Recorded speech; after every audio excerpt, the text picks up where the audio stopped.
What's poppin' YouTube? Back at it again with y'all, man. Got another video for y'all today, so make sure y'all comment, like, subscribe, man, before we get into today's content.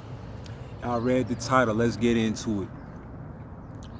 This is my overall problem with Vlad TV, and it may not be just Vlad TV specifically, but the participants that come on Vlad and pretty much know how things is being contextualized and pretty much disseminated among the masses, and how somebody could take some content and depending on how they contextualize it, could spin it so that a certain agenda or narrative is being promoted. It's just kind of like propaganda.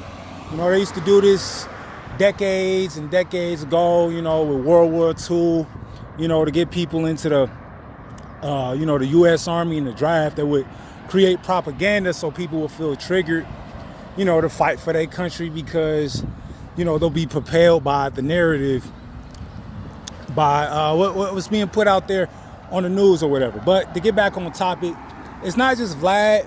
It would be like pages like DJ Academics and pretty much all these platforms that I feel like pretty much just paint the wrong picture on the narratives of the black community, pretty much. And what I mean by that is, for instance, people that go on Vlad don't understand that when Vlad put these clips out, the headlines, the titles, those are the narratives that's being pushed out. So if somebody, I don't have a specific, you know, video or whatever, because I don't tap into Vlad like that. But those that do know what I mean, you know. And my issue with the people that participate in the Vlad interviews, obviously they getting paid. You know, Vlad probably hitting people up, talking a couple of numbers, and you know, people sitting on their couch. Of course, they probably gonna sit up there and show up, you know, make a couple of dollars just to sit up there and tell they side of the story of what's probably already out there. You feel me? But my whole thing is, not to get off track, but as far as like when people was on DJ Academics' head, the main reason is because you're promoting, you're dry snitching.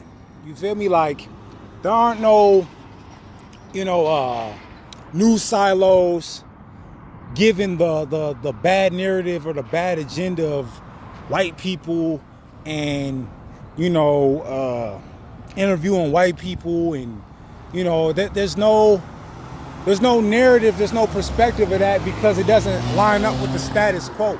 You feel me? So I just say all that to say this, man.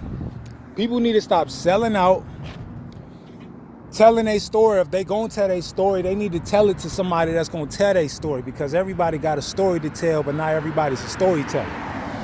You know, and depending on how you want your story to be told depends on you, because once that person has that content, they legally have the rights to sit up there and break it down and chop it up.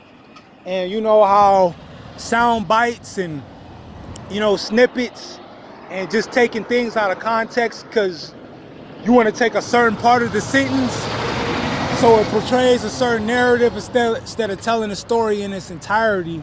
I feel like overall it's a bad, it just sends out a bad message and really promotes a bad imagery on black people, bruh.